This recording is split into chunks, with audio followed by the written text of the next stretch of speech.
พุทธังสรณังคัจฉามิธัมมังสรณังคัจฉามิสังฆังสรณังคัจฉามิกราบนมัสการพระมหาเถระพระสังฆาธิการพระเถรานุเถระสวัสดีท่านผู้ฟังและผู้ชมทุกท่านกลับมาพบกับรายการพระไตรปิฎกลอยฟ้าครั้งนี้เป็นครั้งที่19ในเรื่องของมนสิการปฏิกูลปภะนะครับหรือเรียกว่าเป็นกายคตาสติซึ่งจะเรียกยังไงก็เหมือนกันนะครับก็คือการพิจารณาในเรื่องของโกฏฐาสะ32ประการธาตุดิน20ก็จะมีอยู่20แบ่งเป็น5หมวดที่1เรียกว่าเป็นตัจจะปัญจกะนะครับก็จะมีอยู่5อย่างก็จะมีผมขนเล็บฟันหนังนี่ก็เป็นหมวดที่1หรือเป็นบาลีก็จะเป็นเกสาโลมานักขาทันตาตะโจหมวดที่2ก็จะเป็นการที่โกฏฐาสะหมวดที่2นะครับก็จะเรียกว่าวักกะปัญจกะก็คือหมวดที่2ก็มี5เหมือนกันนะครับก็จะมีมังสังคือเนื้อ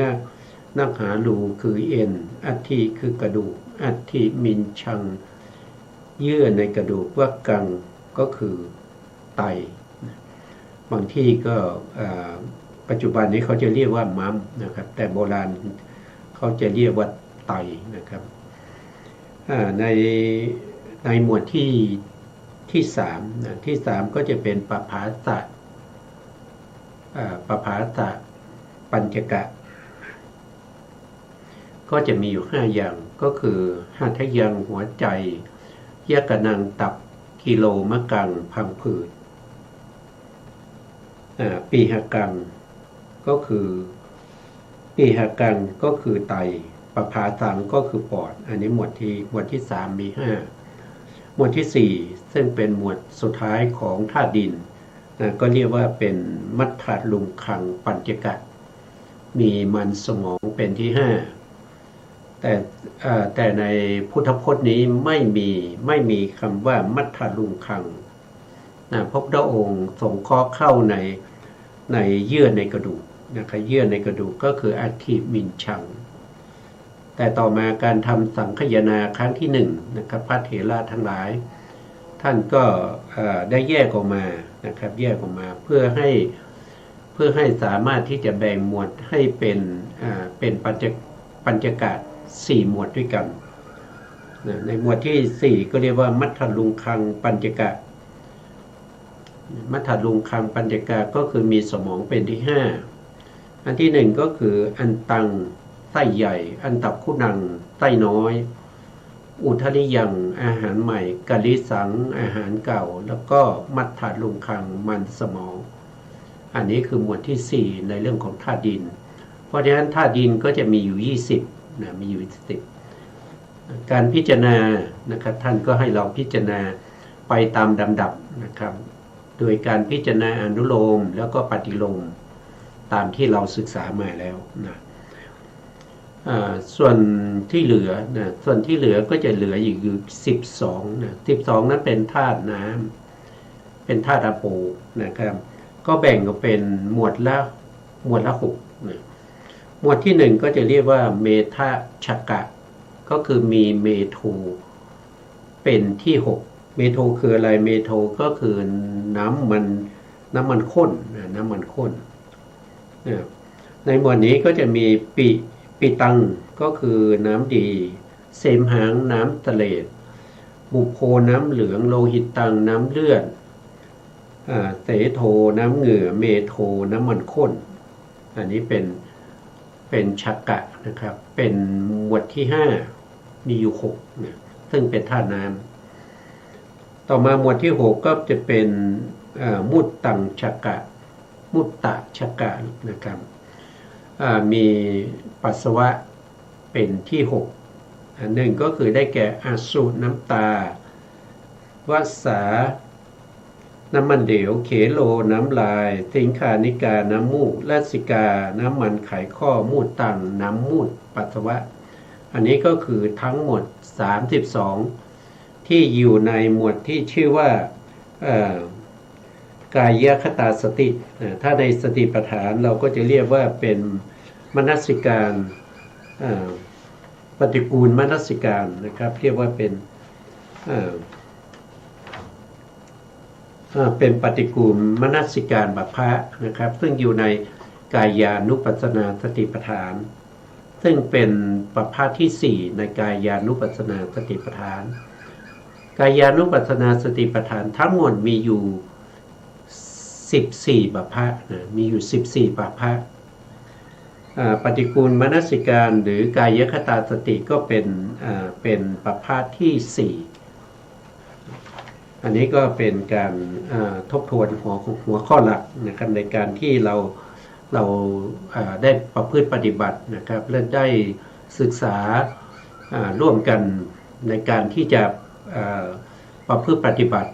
มาแล้วนะตอนแรกเนี่ยท่านให้เราสาธยายด้วยการท่องบนแล้วก็น้อมใจไปนะครับน้อมใจไปที่จะดูโกฏทัสสะเหล่านั้นนะครับให้น้อมใจไปพร้อมกับสาธยายวัจจัสสาน้อมใจไปก็มนัสสาทำอยู่อย่างนี้ถึง5 เดือนครึ่งหรือ6 เดือนแล้วหลังจากนั้นผู้ที่ได้นิมิตเขาก็ไปแล้วด้วยบุญของเขาไม่ว่าจะเป็นบางคนอาจจะได้วันนานิมิตบางคนอาจจะได้ปฏิกูลนิมิตบางคนอาจจะได้ธาตุนิมิตเขาก็ทำกรรมฐานให้สำเร็จแล้วนะครับมุ่งหน้าสู่มรรคผลต่อไปส่วนผู้ที่ยังไม่ได้นะส่วนผู้ที่ยังไม่ได้เนี่ยท่านก็ให้เลิกกันท่องบนให้น้อมใจไปแล้วก็ให้พิจารณาถึงวันหน้าโตคือสีพิจารณาถึงรูปร่างสันฐานพิจารณาที่เกิดแล้วก็พิจารณาขอบเขตให้น้อมใจไปโดยไม่เร็วเกินไปไม่ช้าเกินไปให้ทำอยู่อย่างนั้นนะครับทำอยู่อย่างนั้นจนกว่านิมิตจะปรากฏนะแต่ถ้านิมิตยังไม่ปรากฏเนี่ยท่านก็ให้เราประพฤติปฏิบัติอีก10 ข้อนะครับ10 ข้อนั้นก็คือได้แก่มนสิการมนสิการะโกศลมนสิการะโกศล10 ข้อนะครับ10 ข้อนี้ก็ให้พิจารณาไปตามลำดับไม่รีบร้อนนักไม่เฉยชานักนะครับแล้วก็ต้องบังคับใจไม่ให้ฟุ้งซ่านไม่ให้เกิดนิวรณ์แล้วก็ให้คัดเลือกกรรมฐานที่ปรากฏชัดเจนโดยทิ้งกรรมฐานที่ไม่ปรากฏไม่ชัดเจนทั้งหลายไม่ว่าจะเป็นกลุ่มเป็นหมวดหรือว่าจะเป็นข้อนะครับก็ให้พิจารณาไปเมื่อพิจารณาไปอย่างนั้นยังไม่ปรากฏท่านก็ให้เราพิจารณาในพระสูตร3 พระสูตรด้วยกัน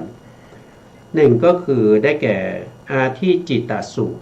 อาทิจิตตสูตรน่าพิจารณาอย่างไรนะครับครั้งที่แล้วเราก็ได้พูดไปบ้างแล้วนะทีนี้เราก็มาดูในเนื้อหานะครับท่านบอกว่าการพิจารณานะครับการพิจารณาตามอาทิจิตตสูตรเนี่ยนะครับก็คือพิจารณานิมิตอยู่3 อย่างนะครับพิจารณา3 อย่างนั้นก็คือคำว่านิมิตนี่คือเป็นสิ่งที่รู้ได้ด้วยใจสิ่งที่รู้ได้ด้วยใจนะครับหรือบางท่านถ้าเราพูดถึงกรรมฐานทั่วไปเราก็จะเห็นนิมิต3ก็จะมีปริกรรมนิมิตปริกรรมนิมิตก็คือตั้งแต่เราเริ่มในการที่จะสาธยายท่องบนในอารมณ์กรรมฐานทั้งหลายนะครับมีอารมณ์กรรมฐานถึง40 อย่างด้วยกัน นะก็มีการสาธยายท่องบนเป็นปริกรรมนิมิตนะเมื่อเราท่องบนไประยะหนึ่งก็มาติดที่ใจเราก็เรียกว่าเป็นอุคหานิมิตอุคหานิมิตกับปริกรรมนิมิตนี้ก็จะมีรูปร่างลักษณะแบบเดียวกันถ้าเป็นอุคหานิติดที่ใจถ้าเป็นปริกรรมนี้ก็ยังใช้ตาเพ่งอยู่นะครับก็ต่างกันตรงนี้แล้วหลังจากนั้นก็จะมีนิมิตอีกนิมิตหนึ่งเรียกว่าเป็นปฏิภาคนิมิตปฏิภาคนิมิตเป็นนิมิตที่ไม่เหมือนกับที่เพ่งด้วยตานะครับรูปร่างไม่เหมือนกันสีสันวรรณะไม่เหมือนกันเลยไม่เหมือนกับอุคหานิมิตอุคหานิมิตกับปริกรรมนิมิตมีลักษณะเหมือนกันแต่ที่ต่างกันก็คือที่เกิดนะครับทีนี้ปฏิภาคนิมิตก็เกิดในใจเหมือนกันแต่ก็ยังแตกต่างกันกับอุคหานิมิตคือปฏิภาคนิมิตจะไม่เหมือนของเดิมจะใสขึ้นผ่องใสขึ้นนะครับมีบางครั้งมีโอภาสมีแสงมีอะไรด้วยนะอันนั้นคือนิมิต3โดยรวมของกรรมฐานทั้งหลายนะครับตามสมควรนะครับตามสมควรแก่กรรมฐานนั้นทั้ง40อารมณ์ทีนี้ในคำว่านิมิต3ในที่นี้เขาไม่ได้มุ่งหมายถึงปริกรรมนิมิตเขาไม่ได้มุ่งหมายถึงอุคหานิมิตแล้วเขาไม่ได้มุ่งหมายถึงปฏิภาคนิมิตแต่เขามุ่งหมายถึงความสงบทางใจนะความสงบทางใจที่เป็นสมาธินั่นเรียกว่าเป็นสมาธินิมิตนะมีสมาธินิมิตเกิดขึ้นนะครับต้องรู้นะมีเวลาเราสาธยายเวลาที่เราน้อมใจไปในการพิจารณาโดยความเป็นสีก็ตามนะครับโดยความเป็นรูปร่างสันฐานโดยความเป็นที่เกิดโดยความเป็นที่ตั้งโดยความเป็นขอบเขตอะไรทั้งหลายเหล่านี้เมื่อสมาธินิมิตเกิดขึ้นเนี่ยเขาก็จะละในส่วนที่เป็นในส่วนที่เราพิจารณาที่ตั้งอะไรพวกนั้นนะเขาจะไม่ปรากฏแล้วแต่เขาจะปรากฏความสงบที่ในใจจะเป็นความสงบเยือกเย็นถ้าใครเคยทำสมาธิคนนั้นจะรู้ถึงนิมิตเหล่านี้นะเมื่อจิตเราเริ่มมีสมาธิเราจะรู้สึกว่ามันสงบมันเย็นนะครับมันตั้งมั่นอันนี้เรียกว่าเป็นสมาธินิมิตอันที่สองเราก็จะเห็นนิมิตอีกอย่างหนึ่งนะท่านบอกว่าเป็นปักขหานิมิตปักขหานิมิตนั่นคือวิริยะนะวิริยะนี่เป็นองค์ที่จะทำให้เกิดความมั่นคงเกิดความพยายามอุตสาหะนะครับที่จะทำให้สมาธิก็ตามนะครับอุเบกขาก็ตามให้เกิดมีกำลังมากขึ้นถ้าขาดวิริยะไม่ได้นะครับสมาธิขาดวิริยะไม่ได้ถ้าขาดวิริยะเมื่อไหร่ไม่ก็จะไม่ได้สมาธิก็จะไม่ได้สมาธิข้อที่3ท่านว่าอุเบกขานิมิตอุเบกขานิมิตอันนี้ก็คือความตั้งมั่นอยู่ในอารมณ์โดยที่เขาจะไม่น้อมเอียงไปในส่วนที่เป็นความสุขเลยนะครับหรือว่าเขาพ้นจากสุขพ้นจากทุกข์นะครับเป็นอุเบกขาอุเบกขาตั้งมั่นนะครับทีนี้เราก็ต้องดูว่า3อย่างนี้นะครับมีสมาธินิมิตมีปักขหานิมิตแล้วก็อุเบกขานิมิตมันเสมอกันไหมมันเสมอกันหรือเปล่าถ้าไม่เสมอกันเกิดขึ้นถ้าสมาธินิมิตมากอันนี้ก็จะทำให้เกิดความเกียจค้านเขาเรียกว่าโกสัจฉะ หรือความง่วงเหงาเหานอนนะครับอันเกิดจากสมาธิมากเกินไปสมาธิมากเกินไป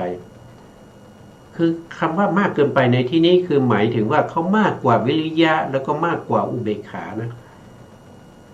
แต่จริงๆถามว่าสมาธิยิ่งมากดีไหมก็ดีนะครับก็ดีแต่เราจะสามารถที่จะประคองสมาธิด้วยวิริยะที่จะเข้าไปในตั้งความเพียรที่จะประคองสมาธินั้นไว้ไม่ให้ตกไปสู่ความเกียจคร้านคือมันสงบจนมันเกียจคร้านมันง่วงเหงาเหานอนขึ้นมามันสงบมากเหมือนกับเราใช่ไหมครับเวลาเรา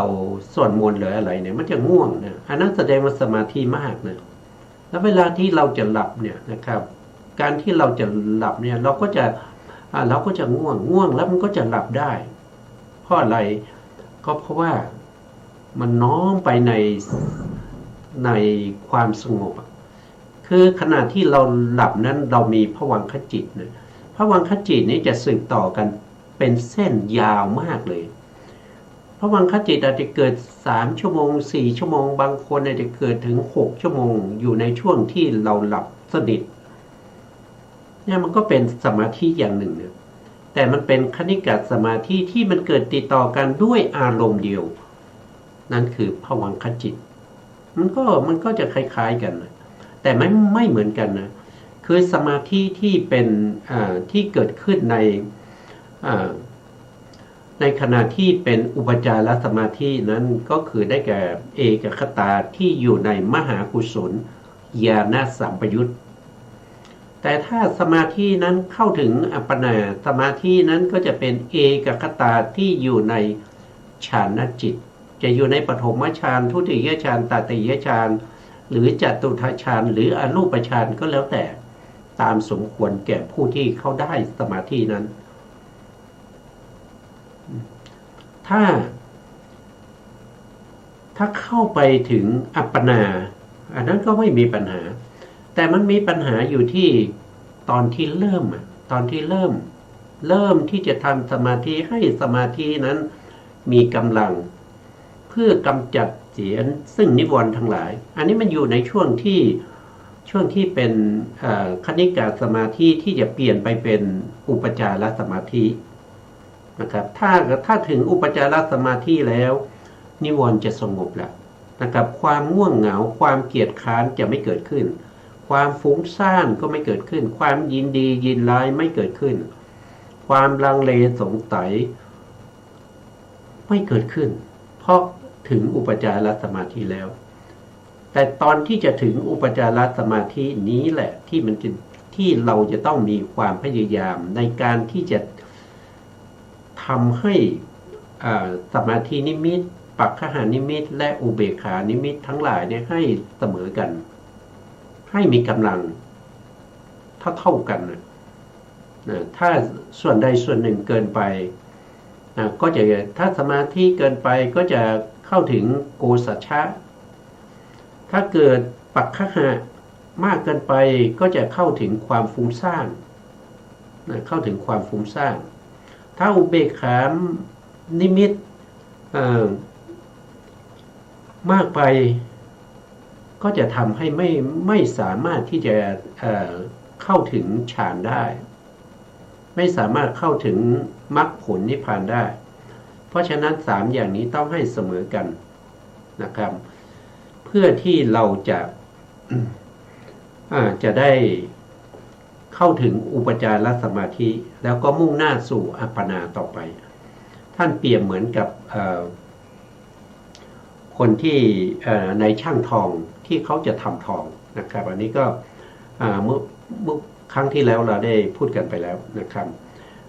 เข้าอุปมานะครับต่อมาก็เป็นให้พิจารณาพระสูตรที่2ชื่อว่าสีติภาวสูตรสีติภาวสูตรนี้ก็คือให้ผู้ปฏิบัตินั้นนะครับต้องพิจารณาใส่ใจใน6ประการธรรมะ6ประการหนึ่งก็คือ ทิฏฐิภาวสูตรความเยือกเย็น6 อย่างด้วยกัน1ก็คือต้องข่มจิตในคราวที่จะต้องข่มคือในขณะในบางครั้งเนี่ยจิตของเราฟุ้งซ่านเราต้องมีการข่มจิตคือมันน้อมไปในการจะฟุ้งซ่านก็ต้องมีการข่มนะครับคือมีความเพียรมากเกินไปเมื่อมีความเพียรมากเกินไปเราก็จะต้องพยายามที่จะทำสมาธิมีสติมีสมาธิให้มากขึ้นนะครับเพื่อให้ไปเท่ากับความเพียร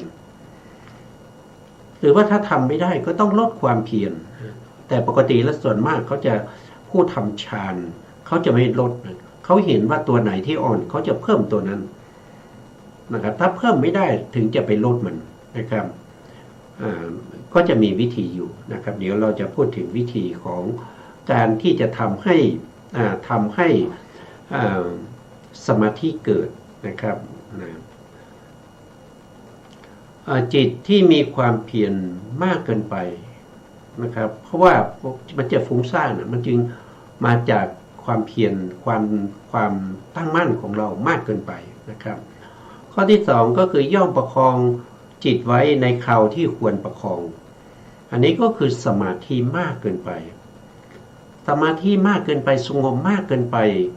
จึงทำให้เกิดความง่วงเหงาท้อถอยหดหู่อันนี้มาจากสมาธิ3ก็คือย่อมปล่อยจิตไปในคราวที่ย่อมปอบจิตในคราวที่ควรปอบคือจิตไม่ยินดีในการทำสมาธิคือทำไปทำมาจิตของเรามันเกิดการเบื่อไม่อยากจะทำก็ต้องมีการพิจารณานะครับพิจารณาอะไรพิจารณาถึงพุทธคุณอย่างเงี้ยต้องระลึกถึงพระพุทธเจ้าว่าพระพุทธเจ้าเป็นผู้ที่ทรงสร้างบรรเพ็ญบารมีมาเป็นระยะเวลายาวนานนะครับเพื่อจะนำเอาการทำสมาธิหรือวิปัสสนาเหล่านี้มาสั่งสอนพวกเราไม่ใช่ของง่ายๆนะครับเพราะฉะนั้นก็ให้ลึกถึงคุณของพระพุทธเจ้าที่ท่านพยายามทำให้เรามาจนถึงทุกวันนี้เพราะฉะนั้นเราจึงจะต้องตั้งหน้าตั้งตาประพฤติปฏิบัติตามคำสั่งสอนของพระพุทธเจ้าก็เลึกถึงคุณพระพุทธเจ้าคุณของพระธรรมพระสงฆ์และเลึกถึงคุณของเทวดานะครับว่าเทวดามีคุณอย่างไรเราก็มีคุณอย่างนั้นเลึกถึงศีลเพื่อให้จิตของเราเนี่ยกระชุ่มกระชวยมีปิตินะครับไม่ง่วงเหงาไม่ง่วงเหงาท้อถอยซึมเศร้าไปนะครับต่อมาในข้อต่อมานะครับท่านก็ว่าข้อที่4นะย่อมพักจิตในคราวที่ควรพักคือจิตดำเนินไปด้วยดีในอารมณ์กรรมฐานก็เมื่อจิตตั้งมั่นทุกอย่างมันเสมอกันนะครับไม่ว่าจะเป็นสมาธิกับวิริยะหรือว่าจะเป็นศรัทธากับปัญญาเนี่ยนี่มันเสมอกันอินทรีย์5มันเสมอกันนะครับเพราะฉะนั้นเราก็ไม่ควรที่จะทำอะไรเพียงแต่คอยดูแลเท่านั้นเองประคองไว้เท่านั้นนะครับประคองให้เป็นไปนะครับประคองให้เป็นไปนะอันนี้ก็คือเป็นการพักจิตนะครับไม่มีการฟุ้งซ่านไม่มีการง่วงเหงาท้อถอยก็ต้องคอยพักจิตคือคอยดูแลอย่างเดียวไม่ต้องไปทำอะไรนะครับถ้าขับรถวิ่งดีๆนะครับเกียร์5ถนนดีทางตรงนะแล้วก็ถือพวงมาลัยไว้เท่านั้นเองนะครับไม่ต้องไปเส้นเกียร์ไม่ต้องไปเข้าเกียร์อะไรนะครับก็ปล่อยให้รถไปด้วยความเร็วนั้นนะข้อที่5ก็คือมีจิตใจน้อมไปในมรรคผล นะครับต้องทำจิตทำใจให้น้อมไปในมรรคผล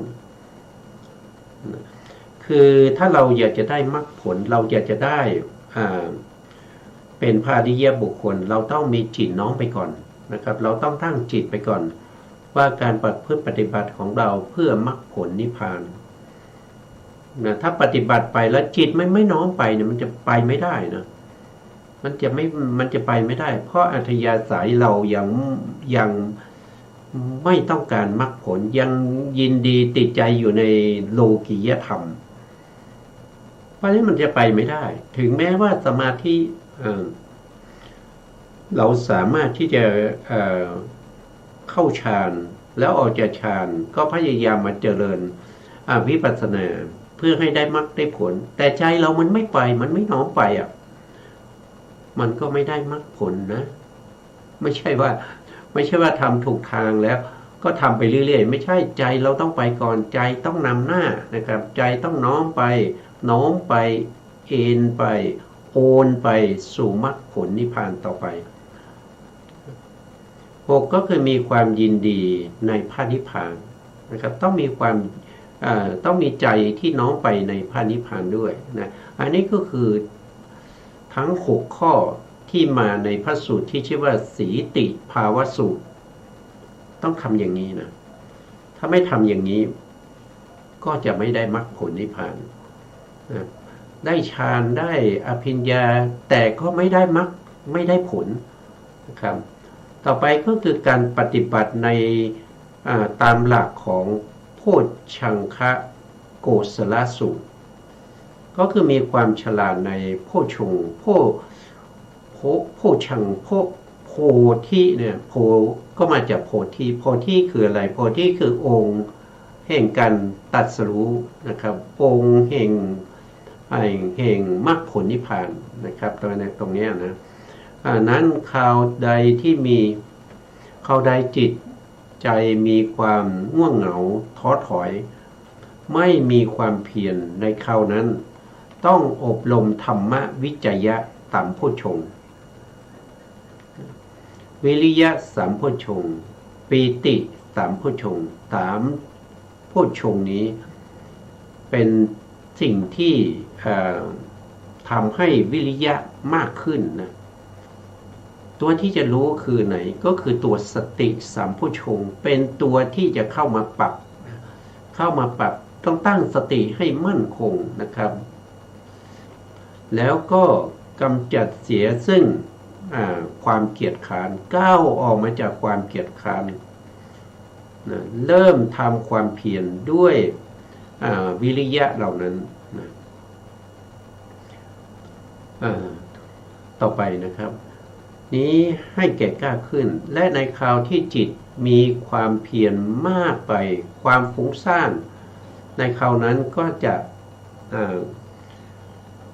เกิดขึ้นนะเพราะฉะนั้นก็จะต้องมีการอบรมปัสสัทธิสัมโพชฌงค์ปัสสัทธิสัมโพชฌงค์คือความสงบกายความสงบใจคำว่ากายในที่นี้ได้แก่เจตสิกขันธ์3นะครับความสงบแห่งจิตจิตนั้นคืออะไรจิตก็คือมหากุศลญาณสัมปยุตในส่วนที่ยังเป็นฝ่ายโลกิยะในขณะที่เรากำลังจะเข้าฌานนะครับถ้าเข้าฌานก็จะเป็นดูปาวจระกุศลและจิตหรือรูปาวจระกิริยาสำหรับผู้ที่เป็นพระอรหันต์ตอนนั้นเข้าไปถึงอยู่ในฌานแล้วไม่ต้องมาปรับโพชฌงค์อีกแล้วนะครับแต่ก่อนที่จะเข้าถึงฌานแล้วก็จะไปมรรคผลนั้นจะต้องปรับโพชฌงค์เหล่านี้ก็คืออยู่ในช่วงที่เป็นสมาธิที่พยายามจะทำสมาธินั้นให้เข้าถึงอุปจารสมาธิเพราะฉะนั้นช่วงนั้นจะเป็นมหากุศลญาณสัมปยุตที่ประกอบด้วยอะไรธรรมะวิจยะสัมโพชฌงค์นี่คืออะไรนะครับองค์ธรรมเขาคืนให้แก่ตัวปัญญานะตัวปัญญาที่อยู่ในมหากุศลญาณสัมปยุต วิริยะนี่ก็ได้แก่วิริยะเจตสิกนะครับปิติก็ได้แก่ปิติเจตสิกเนี่ยต้องมีการปรับสภาพธรรมเหล่านี้ตัวที่จะเป็นตัวที่รู้และปรับนั้นก็คือตัวสตินะตัวสติสัมโพชฌงค์จะแบ่งออกเป็นสองฝ่ายหนึ่งเป็นฝ่ายหนึ่งก็คือเขาเรียกว่าล้ำหน้าก็คือได้แก่อะไรก็คือได้แก่ธรรมวิจยะสัมโพชฌงค์วิริยะสัมโพชฌงค์แล้วก็ปิติสัมโพชฌงค์ถ้าเป็นฝ่ายล้าหลังก็จะเป็นปัสสัทธิสัมโพชฌงค์สมาธิสัมโพชฌงค์แล้วก็อุเบกขาสัมโพชฌงค์ถ้าล้ำหน้ามากไปความฟุ้งซ่านก็จะเกิดถ้าล้าหลังเกินไปความเกียจค้านก็จะเกิดเพราะฉะนั้นก็ต้องมีการปรับนะครับต้องมีการ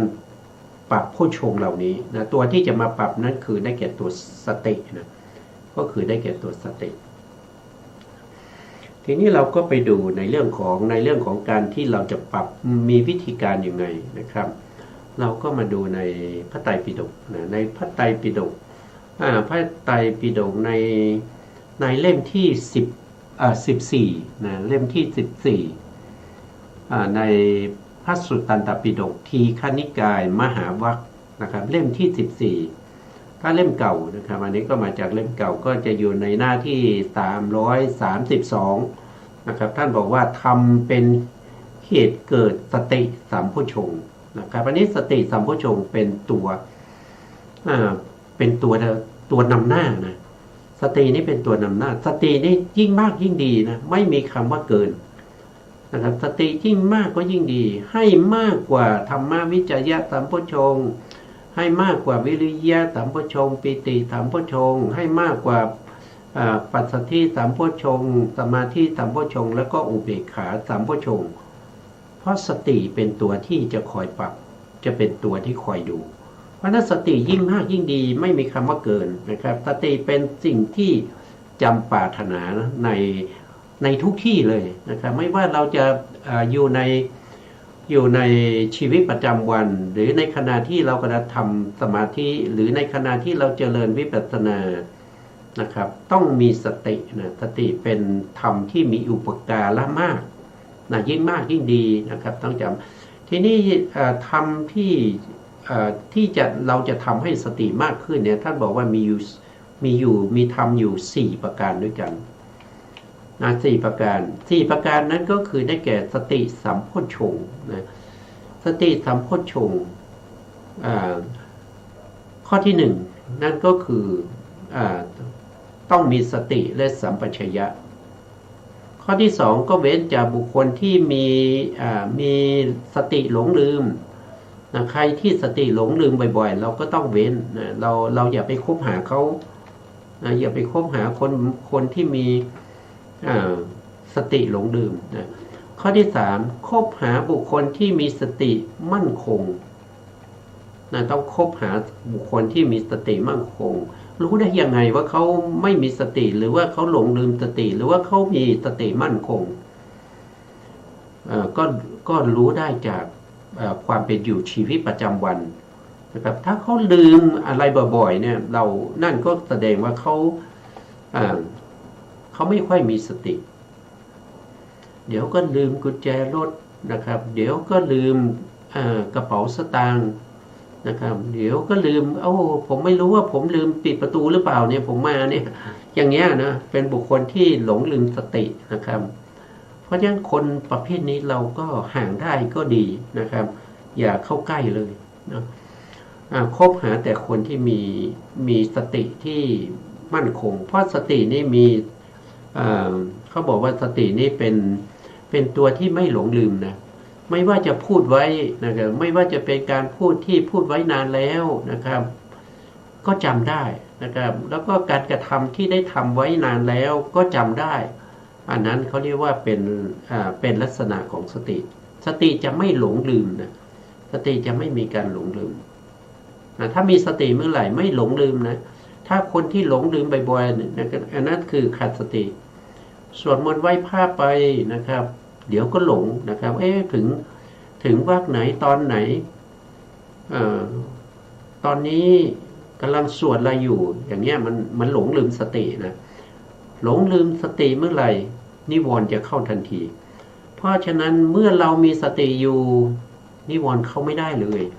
นะครับเพราะว่าสตินี้เป็นเจตสิกที่เป็นฝ่ายที่เรียกว่าเป็นโสภณสาธารณะจิตที่เป็นโสภณะทุกดวงเกิดขึ้นจะต้องมีสติขาดสติไม่ได้นะอันนี้คือเหตุให้เกิดสตินะมีอยู่4ข้อนะครับหนึ่งก็คือพยายามที่จะทำให้สติสัมปชัญญะเกิดขึ้นสติสัมปชัญญะเกิดขึ้นได้เพราะอะไรนะครับก็คือจะต้องมีการกำหนดรู้ตั้งแต่อิริยาบถมาเลยนะครับตั้งแต่อิริยาบถใหญ่อิริยาบถย่อยนะครับในฐานะทั้ง7ไม่ว่าเราจะยืนเราจะเดินเราจะนั่งจะนอนไม่ว่าเราจะคู้จะเหยียดจะเหลียวซ้ายแลขวาจะอะไรทั้งหมดทั้งมวลนะครับเราต้องมีสตินะครับแล้วจะทำยังไงเราก็ต้องฝึกเราก็ต้องฝึกให้มันมีสติใช่ไหมครับเวลาเราย่างเราก็ต้องรู้เวลาเราเหยียบเราก็ต้องรู้เวลาเรายกเราก็ต้องรู้นะเป็นการเดินจงกรมเป็นการฝึกสติที่ดีนะครับเดินจงกรมไปก็กำหนดรู้ถึงอิริยาบถนะครับว่ากำลังยกกำลังย่างกำลังเหยียบแล้วหยุดนะครับหยุดยืนแล้วก็กลับนะแล้วก็เดินก่อนเดินก็ต้องมีการยกนะครับยกอะไรนะครับอาจจะยกส้นแล้วก็ยกขึ้นแล้วก็ย่างไปแล้วก็ลงแล้วก็ถูกแล้วก็กดก็ว่าจิตก็ต้องเกาะอยู่ที่เท้าฝึกอย่างนี้นะสติก็จะเกิดขึ้นนะสติก็จะเกิดขึ้นแต่ถ้าเราไม่ได้สนใจนะครับก็เดินไปนะเดินไปมันก็มีแต่ความหลงลืมมันมีแต่อกุศลที่มันครอบงำสติไม่เกิดเราก็ต้องฝึกสตินะครับต่อมาท่านบอกว่านะครับก็สติสัมโพชฌงค์ย่อมเกิดขึ้นด้วยสติสัมปชัญญะในฐานทั้ง7นี่ไงฐานทั้ง7นะครับฐานทั้ง7จำได้หรือเปล่าครับในครั้งก่อนๆนู้นนะที่เราเรียนในฐานทั้ง7นะครับก็มีอะไรไปมานี่เป็นฐาน1นะไปมานะครับ2ก็คือแลเหลียวนะครับ3ก็คือมีการคูการเหยียด4ก็คือมีการสวมใส่เสื้อผ้าห่มจีวรทรงบาตรนะครับ5ก็คือมีการกินการดื่มการลิ้มนะครับข้อที่6ก็คือมีการขับถ่ายนะครับแล้วก็มีอะไรอีกนะมีอยู่7นะครับ1ก็คือไปมานะครับ2ก็คือการแลการเหลียว3ก็คือการคูการเหยียด4ก็คือการข่ม5ก็คือการกิน6ก็คือการขับถ่าย7ก็คือยืนเดินนั่งนอนมีอยู่7ฐานะนะครับต้องมีสติอยู่ใน7ฐานะนี้นะครับเวลาเราเหยียดแขนเราก็ต้องรู้ว่ากำลังเหยียดแขนไม่ใช่รู้ธรรมดาต้องส่งจิต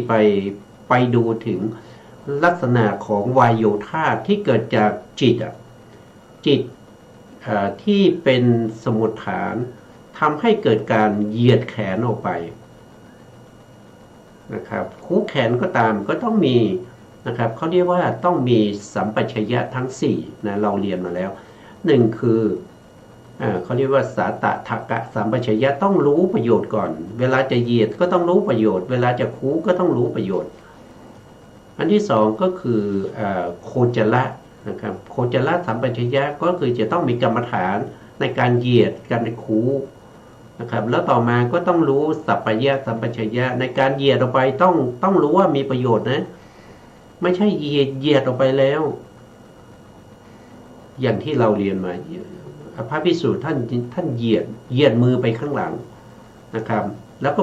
ไปถูกกายของภิกษุณีอันนี้มันไม่ใช่สัพพยะแล้ว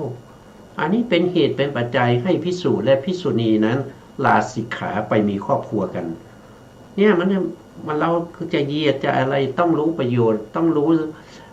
ประโยชน์แล้วก็รู้สัพพยะแล้วก็ต้องมีกรรมฐานด้วยอันสุดท้ายก็คือ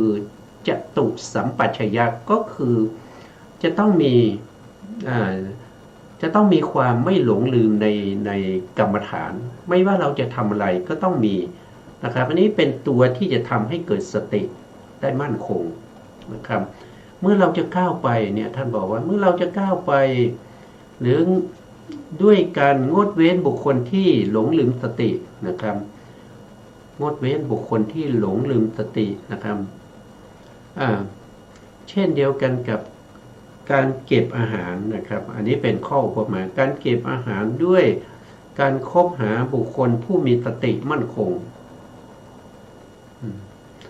เช่นเดียวกับพระติสทัตตะเถระนี้เราศึกษามาและพระอภัยเถระเป็นต้นอันนี้เราศึกษามาแล้วนะครับอันนี้คือทำให้มีสติมีอยู่4ข้อด้วยกันนะครับ1ก็คือจะต้องมีสติสัมปชัญญะในฐานทั้ง7 2ก็คือเว้นจากคนที่หลงลืมสติ3ก็คือคบหาบุคคลมีสติ4ก็คือต้องน้อมใจไปในสติสัมโพชฌงค์จิตใจของเราต้องตั้งมั่นนะครับตั้งมั่นในสัมโพชฌงค์สัมโพชฌงค์คืออะไรก็คือองค์แห่งการตรัสรู้ไงน้อมใจไปนะครับน้อมใจไปว่าเราจะต้องตรัสรู้วันนี้เราจะต้องตรัสรู้ในชั่วโมงนี้เราจะต้องตรัสรู้เราจะต้องเข้าถึงพระนิพพานวันนี้นะต้องมีใจอย่างไม่น้อมใจไปเลยมันก็จะไปได้ยังไงนะใจไม่ไปนะครับเดินก็เดินไปนะเดินอย่างผู้มีสติแต่ที่ไหนได้ใจฟุ้งซ่านอย่างเงี้ยมันก็ใช้ไม่ได้นะครับมันใช้ไม่ได้นะอันนี้คือ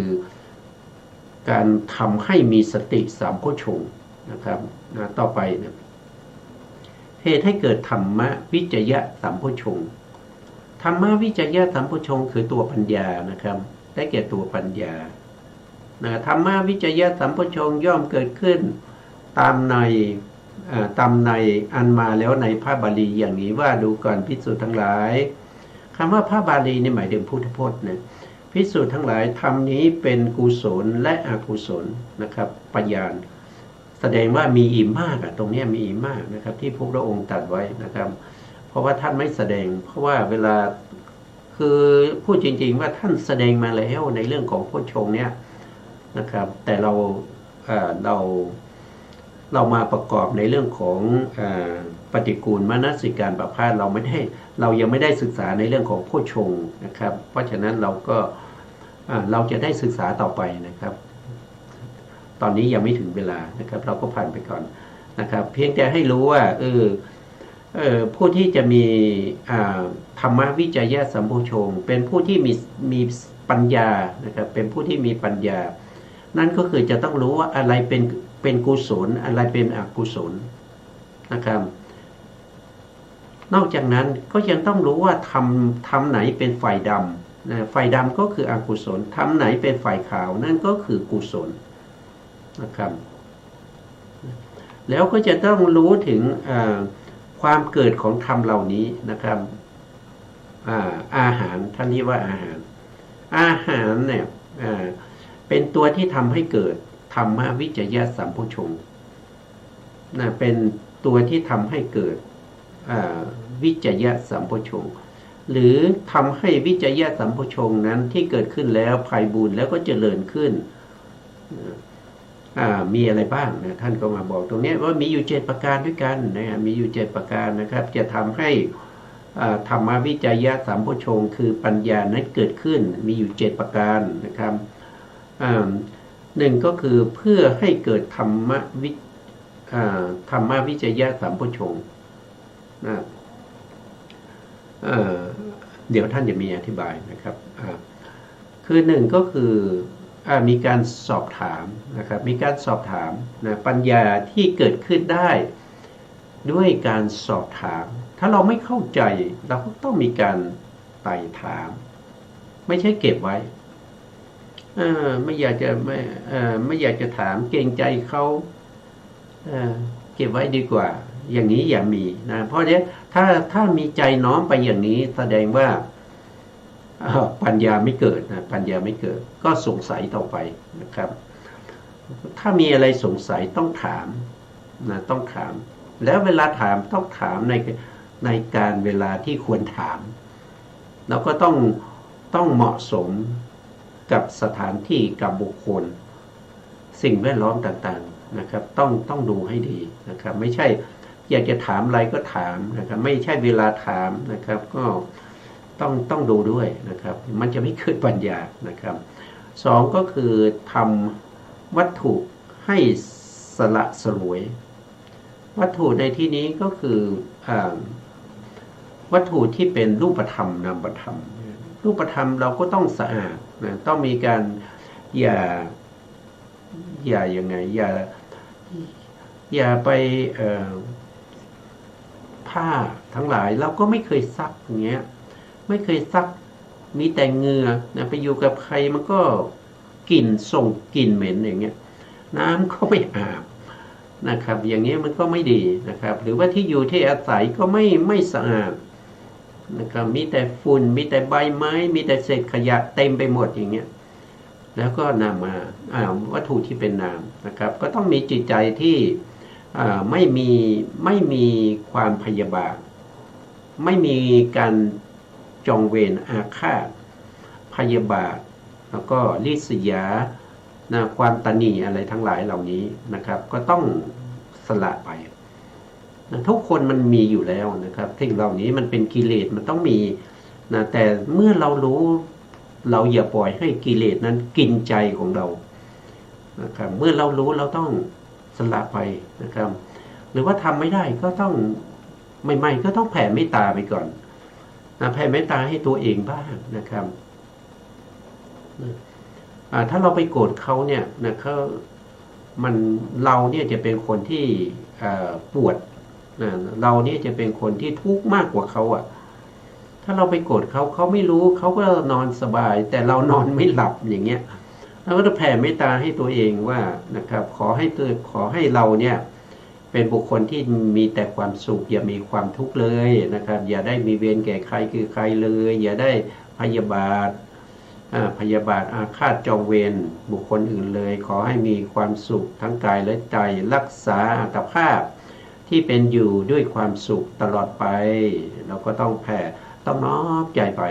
นะครับอันนี้ก็คือทำให้วัตถุภายในของเราเนี่ยสะอาดปราศจากความพยาบาทนะครับพยาบาทคิดที่จะปองร้ายผู้อื่นวิหิงสานะครับ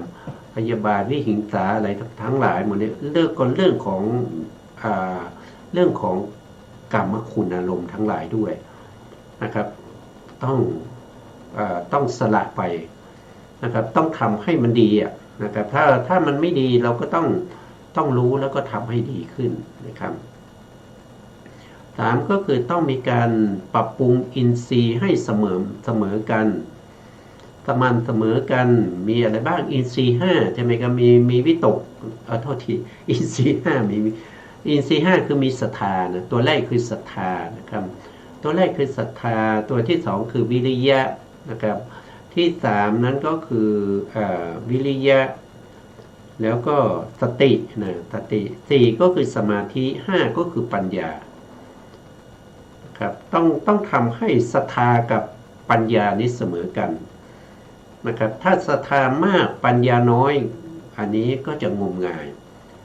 เชื่อทุกอย่างนะครับใครบอกอะไรก็เชื่อนะครับนะไม่ดีเลย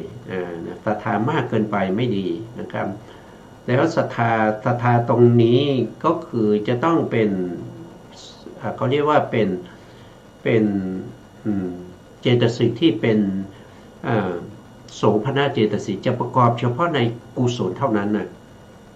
จะประกอบเฉพาะในจิตที่เป็นโสภณะเท่านั้นถ้าจิตเราเป็นโลภะเนี่ยนะครับเราก็จะรู้สึกคล้ายๆกับบางคนจะหลงว่าโลภะนั้นเป็นโลภะมูลจิต8นะครับที่เป็นโสมนัสบางคนอาจจะเข้าใจว่าอันนั้นคือศรัทธานะจริงๆไม่ใช่นะครับศรัทธานี้ต้องประกอบกับจิตที่เป็นโสภณะเท่านั้นไม่ได้ประกอบกับอาโสภณะไม่ได้ประกอบอยู่ในอกุศลนะอกุศลจิต12ไม่มีศรัทธานะเพราะฉะนั้นศรัทธาเราต้องดูแลนะครับเราต้องมีความเชื่อในสิ่งที่ควรเชื่อในการตรัสรู้ของพระพุทธเจ้าตถาคตโพธิสัตถาเชื่อในพระธรรมคำสอนของพระพุทธเจ้าว่าเป็นธรรมที่นำเราออกจากทุกข์ได้จริงเชื่อในอริยสงสาวกว่าท่านเป็นผู้ปฏิบัติดีปฏิบัติชอบท่านเข้าถึงความเป็นพระอริยะเข้าถึงพระนิพพานแล้วตามความเป็นจริงก็ต้องเชื่อนะครับแล้วก็ที่สำคัญอย่างหนึ่งนั่นก็คือต้องมีความเชื่อในตัวเองนะเชื่อในตัวเองนั่นก็คือเชื่อว่าเราสามารถที่จะประพฤติปฏิบัติให้ได้มาซึ่งเขาวรรณนิมิตนะให้ได้มาซึ่งวรรณนิมิตให้ได้มาซึ่งปฏิกูลนิมิตให้ได้มาซึ่งธาตุนิมิตทั้งหลายเราต้องมีความเชื่อและที่สำคัญอีกอันหนึ่งที่ประกอบในปัญญานั้นก็คือได้แก่กรรมสกตาปัญญาต้องเชื่อในเรื่องของกรรมและก็ผลของกรรมอันนั้นสำคัญนะครับนั่นคือศรัทธาถ้าเป็นปัญญานะครับปัญญาก็ต้องรู้แจ้งเห็นจริงนะครับในอะไร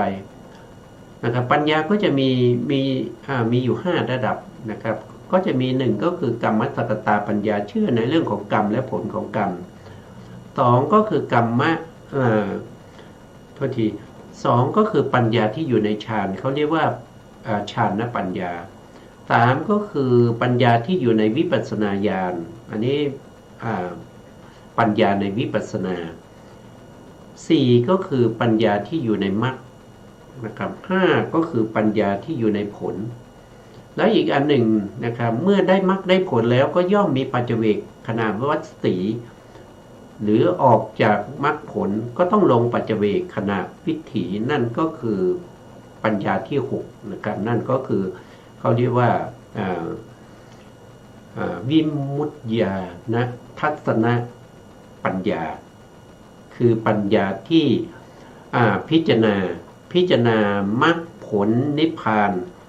แล้วก็พิจารณาถึงกิเลสที่ละได้กิเลสที่ยังเหลืออยู่พวกนี้คือปัญญาเราต้องศึกษาทำความเข้าใจ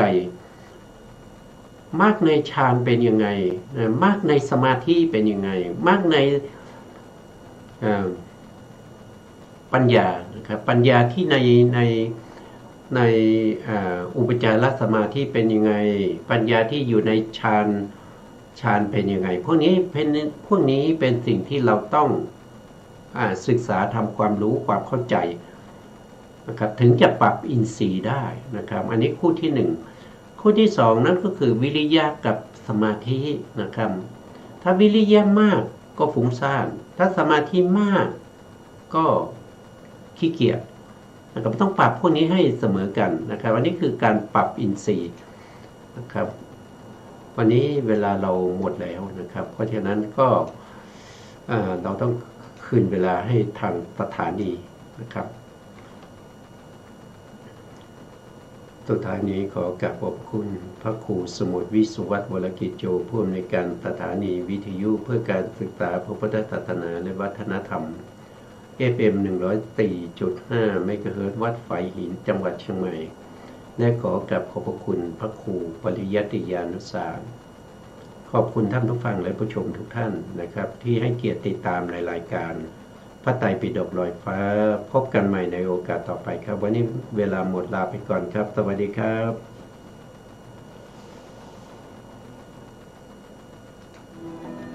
ลูกนามใจ ทุกในขันธ์ห้ายิ่งทุกข์